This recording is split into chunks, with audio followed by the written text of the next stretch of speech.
বাবা মা দাদা দাদিকে স্পন্সর করে কানাডায় নিয়ে আসার কানাডা সরকারের যে programme parents and grandparents programme, সেই প্রোগ্রামে আবেদনপত্র নেওয়া শুরু হচ্ছে আগামী 28শে জুলাই থেকে 2 সপ্তাহ পর্যন্ত আবেদনপত্র নেওয়া হবে।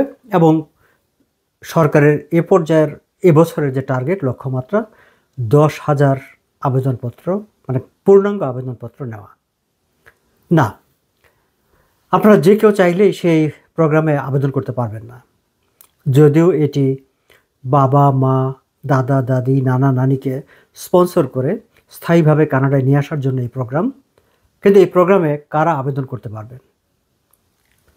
আপনারা যারা এই প্রোগ্রামটি সম্পর্কে অবহিত আছেন বা যারা এই প্রোগ্রামটি সম্পর্কে জানেন, তারা জানেন যে গত কয়েক বছর ধরেই আসলে নতুন করে কোনো মানে আবেদনপত্র নেওয়া হয় না।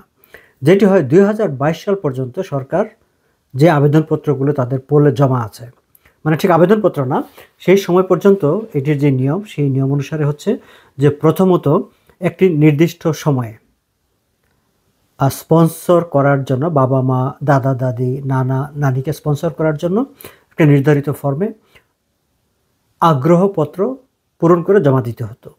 সেই যে 2020 সাল পর্যন্ত মানে hundreds of thousands of application, মানে ইন্টারেস্ট যারা করেছেন, আগ্রহ যারা প্রকাশ করেছেন, জমা আছে, সেখান থেকে গত কয়েক বছর ধরে প্রতি বছর তারা একটি নির্দিষ্ট সময়ে সেখান থেকে অ্যাপ্লিকেশন পাঠানো হয় ইমেইলে, এবং সেই অ্যাপ্লিকেশনগুলো পূরণ করে একটি নির্দিষ্ট সময়ের মধ্যে জমা দিতে বলা হয়।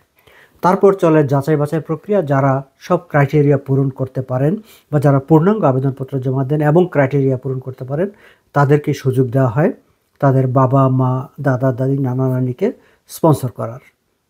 এবছরও সেই 2020 সালে যেই যারা আগ্রহপত্র, মানে ইন্টারেস্ট শো করে যারা আবেদনপত্র জমা করে রেখেছিলেন, তাদের মধ্য থেকে প্রায় 17,860 জনকে ইমেল পাঠানো হবে।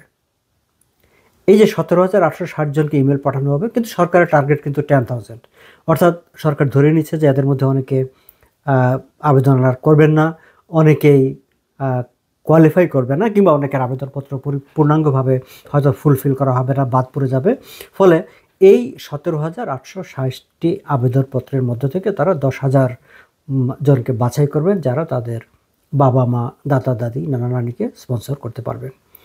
আপনারা যারা 2020 সালে ইন্টারেস্ট শো করে সেই ফর্ম পূরণ করে রেখেছিলেন, তারা 28শে জুলাই থেকে আপনাদের ইমেইলের দিকে খেয়াল রাখবেন, এবং সেই ইমেলটি যেটি 2020 সালে ব্যবহার করতেন বা ইন্টারেস্ট আগ্রহপত্র জমা দেওয়ার জন্য যে ইমেলটি ব্যবহার করেছিলেন, সেই ইমেলটিতেই আইআরসিসি থেকে আপনাদেরকে ফর্ম পাঠিয়ে দেওয়া হবে এবং অ্যাপ্লিকেশন করার বিস্তারিত জানিয়ে দিয়ে বলা হবে যে আপনি অ্যাপ্লিকেশন করেন। কেবলমাত্র যারা আইআরসিসি থেকে ইমেল পাবেন তারাই এই আবেদনটি করতে পারবেন। অন্যরা, মানে এই প্রোগ্রামে parents and grand parents sponsorship যে প্রোগ্রাম, সেই প্রোগ্রামে তারা, মানে আপনি যদি ইমেল না পান তাহলে আপনি আবেদন করতে পারবেন না।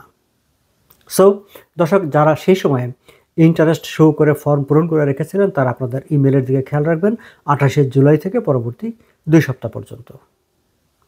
এখন প্রশ্ন হচ্ছে যে যারা সেই সময়ে আবেদনপত্র, মানে আগ্রহপত্র জমা দেন নাই, কিংবা অনেকে হয়তো এসেছেন তারপরে 2020 সালের পরে কানাডা এসেছেন এবং তারা কোয়ালিফাই করেন যে তারা তাদের বাবা মা দাদা দাদি বা নানা নানিকে স্পন্সর করতে পারেন, স্পন্সরশিপের যে ক্রাইটেরিয়া, সেই ক্রাইটেরিয়া তারা ফুলফিল করেন, কিন্তু তারা যেহেতু নতুন করে আবেদনপত্র নেওয়া হচ্ছে না বা নতুন করে আগ্রহপত্র জমা নেওয়া হচ্ছে না, তারা তো এই প্রোগ্রামের সুযোগটি নিতে পারছেন না।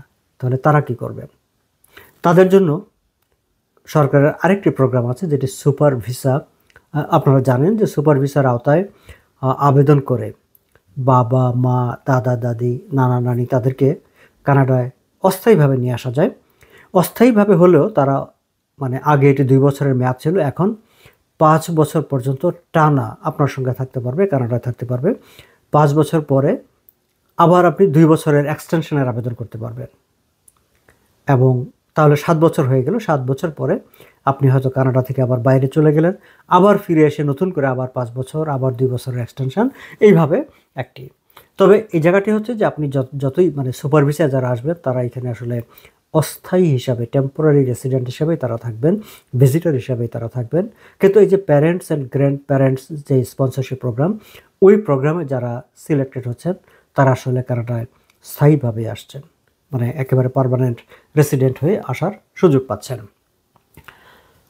কানাডা গভর্নমেন্ট এরপরে কখন আবার নতুন করে মানে আগ্রহপত্র জমা নেবে সেটি বলা মুশকিল, কারণ পাইপলাইনে এখনও অনেক অনেক আগ্রহপত্র জমা আছে।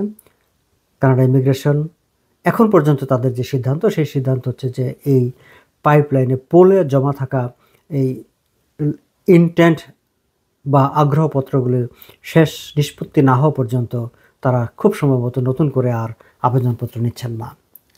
দর্শক, শেষ করবার আগে আবার বলি যে যারা 2020 সালে বাবা মা, দাদা দাদি, নানা নানিকে স্পন্সর করার জন্য আইআরসিসির নির্ধারিত মানে তাদের ওয়েবসাইটে আগ্রহপত্র বা আগ্রহ প্রকাশ করে ফর্ম পূরণ করে জমা দিয়েছিলেন, তারা 28শে জুলাই থেকে আপনাদের ইমেইলের দিকে খেয়াল রাখবেন।